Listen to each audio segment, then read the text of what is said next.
Wardell from Band Magazine, and we're backstage at the VR Cone Fall Festival and talking to Michael Mcdonald of the Doobie Brothers. Michael, great to see you again. Thanks for having me. Oh man, so much fun here today. Well, back in the late 70s, I guess Tommy Johnson had some health issues, and Jeff Skunk Baxter was in the band at the time, and he was the one that suggested that they call Michael McDonald. And can you tell us a little bit more about that and how you started with the band? Well, that's exactly right. Jeff and I were in a group together, Steely Dan. Jeff was an actual original member of Steely Dan, and I was a sideman on the road with them.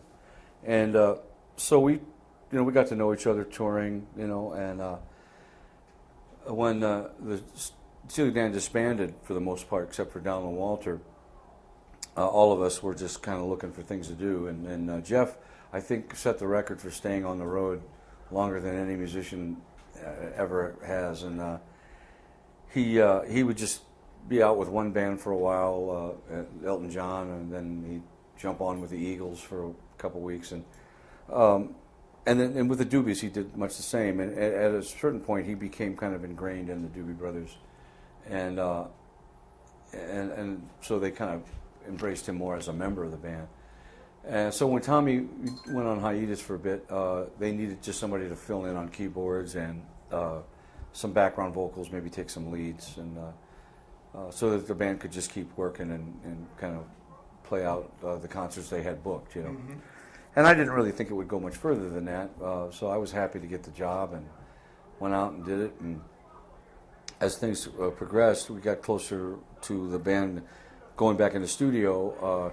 They had heard a demo of mine, and Ted Templeman suggested we cut it, and one thing led to another, and I kind of wound up being in the band, Mm-hmm. after a while. And so it was one of the greatest experiences I've ever had, probably ever will have in the music business, largely because I became such good friends with all the guys, Tommy included, and Pat, and all the different members of the bands. They all figured heavily in my life during that period. We traveled the world together and played music, and and I owe it to Jeff because he threw my name in the hat, for the gig. Right. Yeah, the first record we did together was Taken to the Streets, and the third one was Minute by Minute. Oh, really? Yeah, I believe Living on the Fault Line was the second record. Cool. And then Minute by Minute, and we did another one, One Step Closer, after that. Mm-hmm. Well, you brought the blue-eyed soul to the band. I mean, they had their rock and their roots music going, but then with Michael McDonald, their blue-eyed soul came to be. Yeah, I think I probably am credited or blamed for bringing a little more of a pop element to the band too. Because my first love was always kind of pop R&B music, things like Motown stuff and chess records, things like that were a little more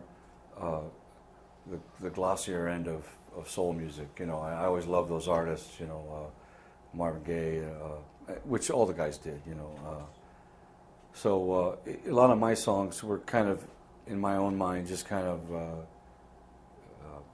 hearkening back to an era that I loved as a kid, Mm-hmm. And so it was interesting. What was most interesting to me about it was that it even worked. That but in the studio, But when we played live, I always kind of loved the fact that we were probably one of the few bands who had such a widely diverse book of songs. We would go from China Grove, Nobody, the slack key blues stuff, to What a Fool Believes. And Mm-hmm. so it really ran the gamut of musical styles. Do you remember the first record you ever bought? Yeah, I do. The first record I ever bought with my own money was Wake Up Little Susie by the Everly Brothers. Oh. Yeah, I actually bought it with a friend of mine. We didn't have enough money. We had enough money between us to go purchase the single. So, What was it, about 66 cents or something? yeah, something like that. And we were about 10 years old. We went home and played it over and over. Yeah. Do you have a favorite Doobie Brothers song? Well, a few of them.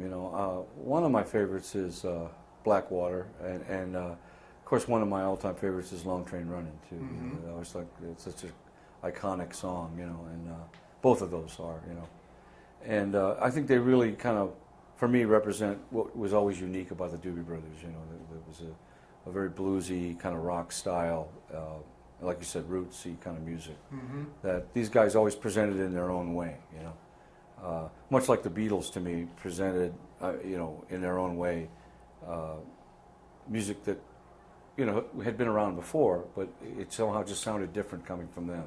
You know, and I think the Doobies always had that kind of stylistic quality about them. You know.